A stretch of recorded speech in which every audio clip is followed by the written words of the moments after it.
Bonjour tout le monde.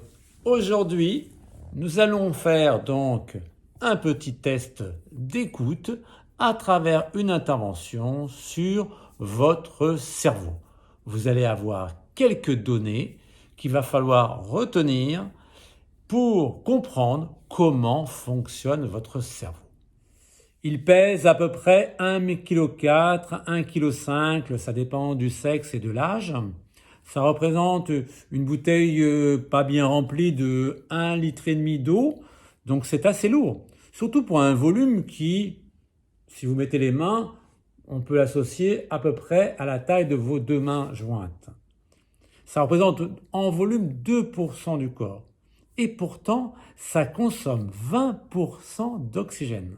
Ça veut dire que ce cerveau a une activité très intense. Alors, quelle est cette activité? Nous verrons ça au cours de cette vidéo. Cette activité, c'est une activité neuronale. Ce sont des circuits neuronaux. Mais qu'est-ce que c'est? Un neurone? Un neurone. Regardez l'image. Le cerveau est composé de cellules appelées neurones. Un neurone agit comme un messager qui va propager l'information sous une forme électrique. Les neurones ne sont jamais seuls. Chaque neurone peut être connecté jusqu'à 10 000 autres neurones, ce qui conduit à un grand nombre de connexions dans le cerveau. Les neurones fonctionnent en réseau. Lorsque tu penses à quelque chose, des réseaux s'activent, et tout cela sans que tu t'en rendes compte. Lorsque tu apprends, ton cerveau change. Les réseaux de neurones vont se modifier ainsi que les neurones eux-mêmes. Par exemple, les messages vont être transmis de plus en plus rapidement. De nouvelles connexions vont se produire entre les neurones. Il peut même y avoir des nouveaux neurones dans certaines parties du cerveau. La capacité de ton cerveau à changer, c'est-à-dire à créer, renforcer, affaiblir ou supprimer des connexions entre les neurones, s'appelle la plasticité cérébrale. C'est ainsi qu'à force de t'entraîner, tu deviens meilleur dans tout ce que tu apprends. Que ce soit jouer au football, lire, dessiner, apprendre à jouer d'un instrument de musique, etc. Ces changements dans ton cerveau se produisent dès qu'un bébé est dans le ventre de sa mère et se poursuivent tout au long de la vie d'une personne. Les capacités de ton cerveau sont immenses et elles te permettent d'apprendre à tout âge. N'oublie jamais ça. Sachez que dans le ventre de votre mère, de 3 à 7 mois, vous en fabriquez 250 000 par minute. 250 000 neurones. On arrive à peu près à 85 milliards de neurones lorsque on vieillit. Dans l'évolution normale, il faut savoir que autant on en fabrique beaucoup, mais à certains moments, les neurones dégénèrent, disparaissent. Pour vous donner un ordre d'idée, vous avez un neurone par seconde qui disparaît. Un neurone par seconde qui dégénère. La dégénérescence des neurones est un phénomène naturel, mais bien sûr, tout dépend aussi de vos activités.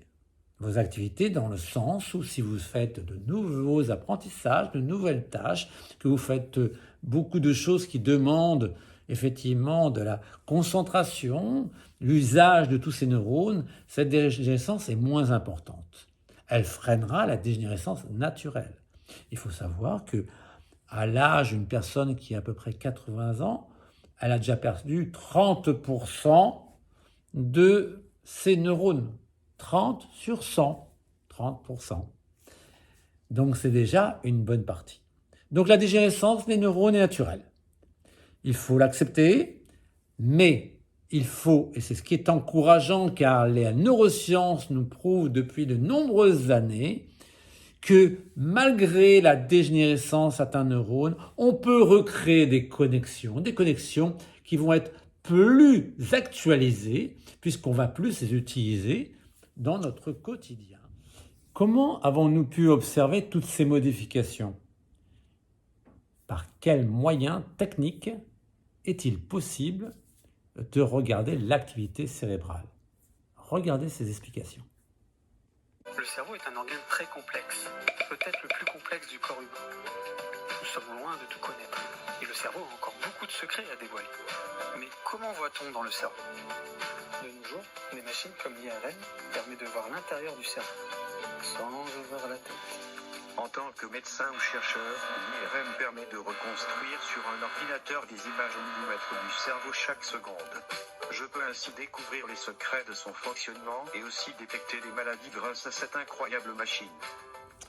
Alors, toute cette technologie a bien sûr après permis différentes recherches dans le monde entier. Des personnes se sont intéressées aux apprentissages et je vais simplement vous rapporter quelques expériences assez marquantes. Donc, une des expériences qui a été faite, ça a été sur des jongleurs qui, à travers une certaine difficulté, ont appris à jongler. Il se trouve qu'après 40 jours, il y a eu une vraie modification de la matière grise et une augmentation du volume de l'air qui est associé donc à cette activité. Pour des pianistes identiques, avec des modifications sur 40 heures.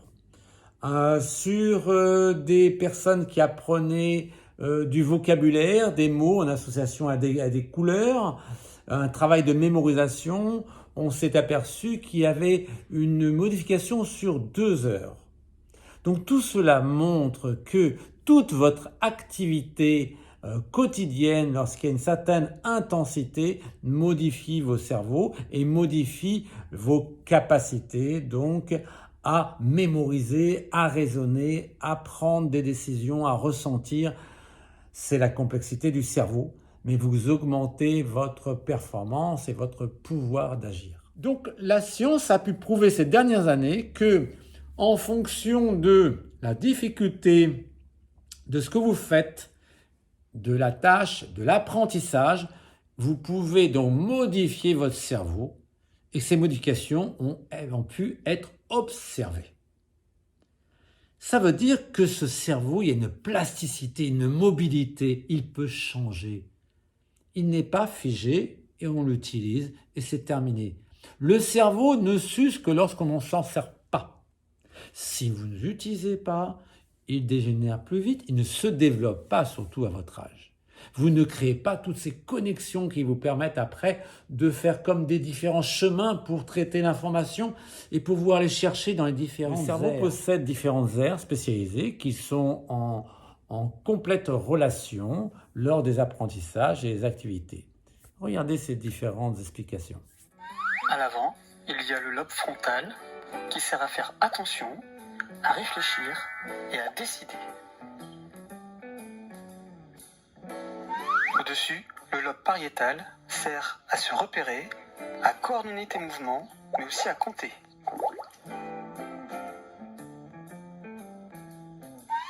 À l'arrière du cerveau, le lobe occipital sert à voir tout ce qui se passe autour de toi. Comme par exemple regarder cette vidéo. Il est relié à tes yeux par un nerf. En dessous, le lobe temporal sert à entendre car il est relié à tes oreilles, mais aussi à comprendre le langage. Il sert à reconnaître les visages, les objets et surtout les lettres et les mots pour apprendre à lire. Récapitulons. Nous venons de voir 4 lobes.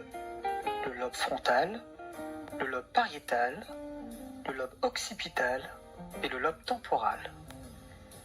Les 2 derniers lobes se trouvent cachés à l'intérieur du cerveau. Le lobe limbique se trouve au centre du cerveau. C'est le lobe des émotions, comme la joie ou la tristesse. Enfin, le lobe insulaire, caché dans le cerveau, près du lobe frontal. Il sert à sentir ton corps, notamment lorsque tu as mal. Différentes zones qui peuvent communiquer entre elles, vous allez pouvoir mettre des informations différentes et pouvoir raisonner, prendre des décisions et faire des choses. Ce n'est pas la science-fiction, c'est votre cerveau, c'est le vôtre. Maintenant, il faut savoir l'utiliser et savoir comment il fonctionne. Ça vous permet de comprendre l'intérêt de l'implication. Non seulement ça vous permet d'apprendre, mais ça vous permet d'apprendre à apprendre et de rendre votre cerveau plus performant. Il est clair que quelqu'un qu'on coupe de son milieu social, c'est-à-dire avec les autres, qui a peu d'activité, va avoir un développement très limité et une intelligence importante au niveau cognitif. Cognitif, c'est tout ce qu'il y a dans le cerveau. Voilà, c'est le moment de se tester pour savoir ce que vous avez retenu de cette intervention.